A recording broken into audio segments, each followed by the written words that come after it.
সংগ্রামী সহযোদ্ধাগণ, আমরা পরিষ্কারভাবে বলতে চাই, ভারতের প্রেসক্রিপশনে বাংলাদেশ চলবে না। দাদা বাবুদের প্রেসক্রিপশনে বাংলাদেশ চলবে না।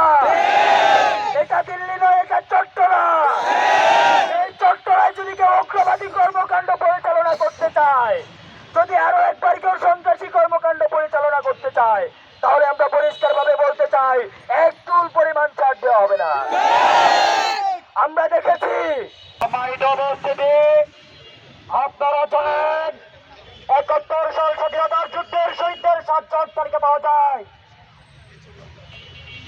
মহিউদ্দিন জাহাঙ্গীর, মতিউর রহমান সহ ৭ জন মুসলমানের তালিকা আছে।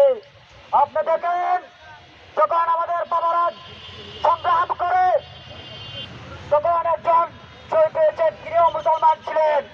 জুলাই বিপ্লবের যদি আমরা আন্দোলন সংগ্রাম দেখি,